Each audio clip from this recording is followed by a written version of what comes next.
Movies like Sky Movies. The deaths of two female officers on a routine call shocked the policing community and the country. PC's Fiona Bone and Nicola Hughes were among those honoured at a National Police Memorial Day at York Minster today. Well, the Vice President of the Police Superintendents Association, Irene, joins us now. Good evening. What is it that you have reflected on today?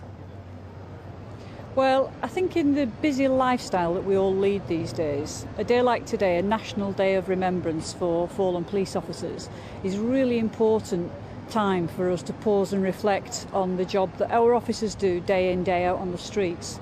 And it's tragic when officers lose their lives, but actually what today is also about is recognising the risks that officers take on a daily basis whilst doing their job to protect the public of the communities that they live in and serve. And of course, the two women police officers who lost their lives most recently brought into the light, if you like, the role of women police officers, and that it is no different these days. Exactly, and I think that's a really important point. And I can understand why people are particularly upset about the fact that the two officers who lost their lives in Manchester were women. But the reality is women do the same job as the police, as male officers in the police these days. And that's not always reflected in the media or reflected in other parts of society. But certainly in the police, the job is very much the same. And I think it's important that the public recognise that. Does there need to be better protection in some way, I don't know how, but for female police officers, for officers as they go about their work? Well, I think officers have far more public protection these days than they did back in the 1980s when I joined the service, when you were patrolling the type of clothing that I'm wearing these days, which doesn't offer much protection at all.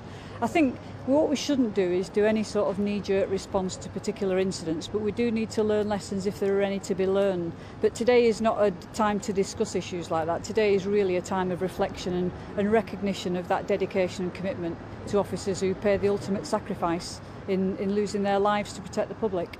As you'll know, the issue of respect and the respect people have for the police have been in the headlines as well. What's your view of that? Do the police that you work with have respect on the streets? I think there are varying levels of respect depending on time of day and where you happen to be. But I think what today's event has really shown is that the majority of the public do respect the police service. The public support we've had since the tragic loss of Fiona and Nicola just over nearly 2 weeks ago has just shown how much support that the police service does have from the public. And I think it's actually a minority that don't respect the uniform, the authority that the police service in this country bring. And it's an unarmed police service that polices by consent. And so that level of support is really important for us to do our job. Well, Irene, thank you very much for talking to us today. Irene is the Vice President of the Police Superintendents Association. Thank you. Thousands of people have marched through the streets of Melbourne in memory of the